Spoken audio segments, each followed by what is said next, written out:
প্রিয় শিক্ষার্থী, আজকের অনলাইন ক্লাসে তোমাদের স্বাগতম। আজ তোমাদের জন্য রয়েছে নবম দশম শ্রেণীর গণিত বিষয়ের প্রথম অধ্যায় বাস্তব সংখ্যা। বাস্তব সংখ্যা পাঠ থেকে আজকে আমরা পড়ব সহমৌলিক সংখ্যা।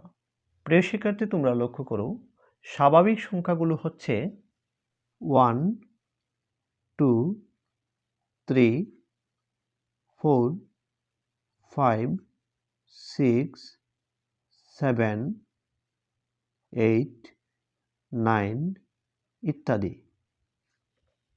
এই স্বাভাবিক সংখ্যাগুলো থেকে যে কোনো এক জোড়া স্বাভাবিক সংখ্যা আমরা নিতে পারি। আমরা 3, 4 এই জোড়া স্বাভাবিক সংখ্যা নিয়ে যদি আমরা চিন্তা করি, তাহলে আমরা দেখি 3 কে লেখা যায় 3 × 1 × 3, 4 কে লেখা যায় 1 × 2 × 2। এখানে 3 এবং 4 এর মধ্যে সাধারণ গুণনীয়ক 1 ছাড়া আর কিছু নেই। তাহলে 3 এবং 4 এর গসাগু 1। এখানে 3, 4 এর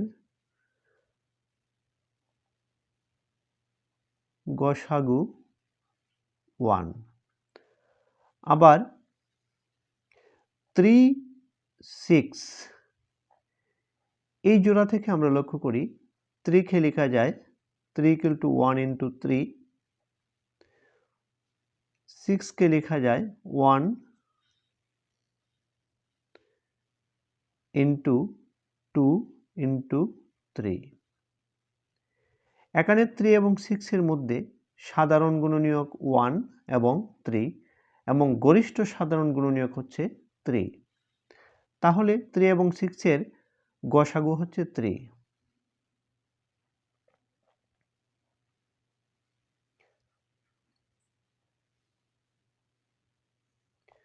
এখানে 3, 6 এর গসাগু লিখতে পারি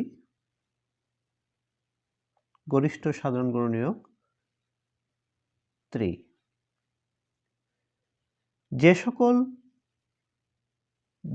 স্বাভাবিক সংখ্যা জোড়ের গসাগু 1, সেই সকল স্বাভাবিক সংখ্যাগুলিকে বলা হয় সহমৌলিক।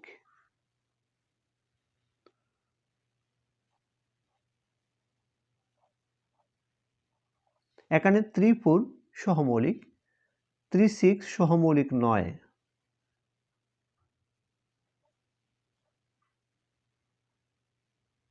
পরস্পর সহমৌলিক নয়, কারণ 3 এবং 6 এর গসাগু হচ্ছে 3, 1 নয়। 3 এবং 4 এর গসাগু হচ্ছে 1, অতএব 3, 4 সংখ্যা দুটি পরস্পর সহমৌলিক। 3, 6 সংখ্যা দুটি পরস্পর সহমৌলিক নয়। তাহলে সহমৌলিকের সংজ্ঞায় আমরা বলতে পারি দুটি স্বাভাবিক সংখ্যার গসাগু যদি 1 হয়, দুটি স্বাভাবিক সংখ্যার গসাগু 1 হলে সংখ্যা দুটি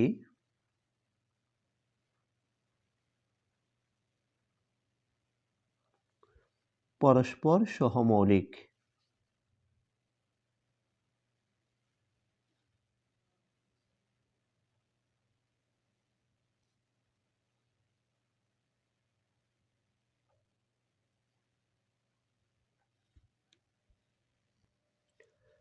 প্রিয় শিক্ষার্থী, এখন আমরা জানব পূর্ণ সংখ্যা বা ইন্টিজার কি।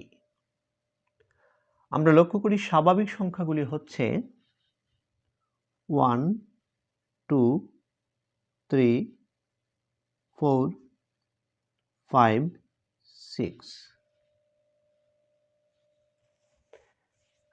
এখন যদি বলা হয়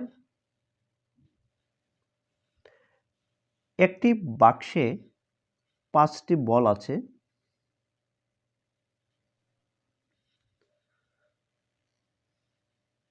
এই বাক্সের বলগুলি একটি একটি করে যদি বের করে নিয়ে আসা হয়, সরিয়ে ফেলা হয়, তাহলে বাক্সে কয়টি বল থাকবে? শেষ পর্যন্ত বাক্সে কয়টি বল থাকবে? এর উত্তরে আসবে বাক্সে কোনো বল থাকবে না। যেহেতু বাক্সে কোনো বল থাকবে না, সবগুলি বল সরিয়ে নেওয়ার পর বাক্সে যেহেতু বল থাকবে না, তাহলে এটিকে একটি সংখ্যা প্রতীক দ্বারা প্রকাশ করতে পারি, সেটি হচ্ছে 0।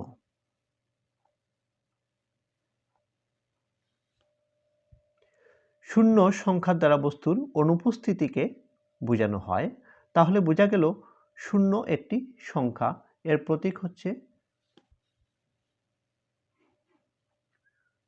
0, এর প্রতীক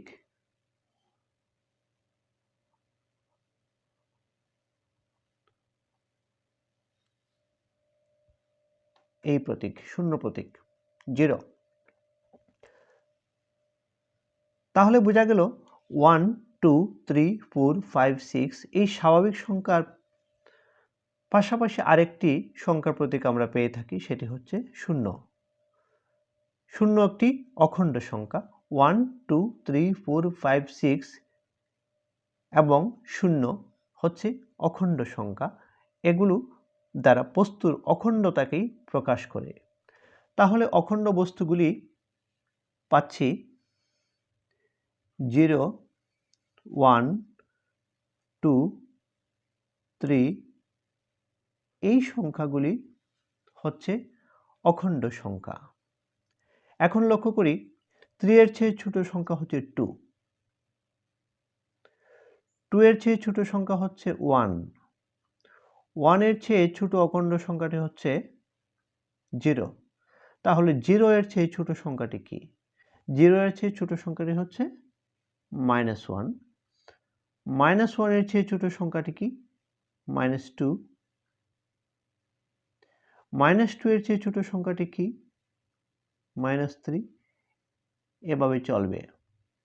তাহলে দেখা যাচ্ছে এরা প্রত্যেকই অখণ্ড সংখ্যা।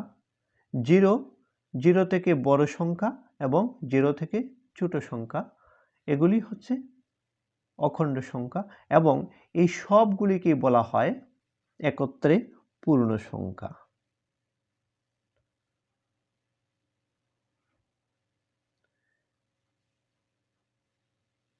আমরা লক্ষ্য করি 0 থেকে বড় যে সংখ্যাগুলি আছে সেগুলিকে বলা হয় ধনাত্মক সংখ্যা।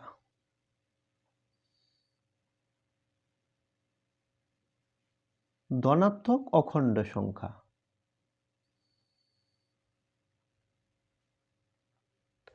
আর 0 থেকে ছোট যে সংখ্যাগুলি রয়েছে এগুলি হচ্ছে ঋণাত্মক অখণ্ড সংখ্যা।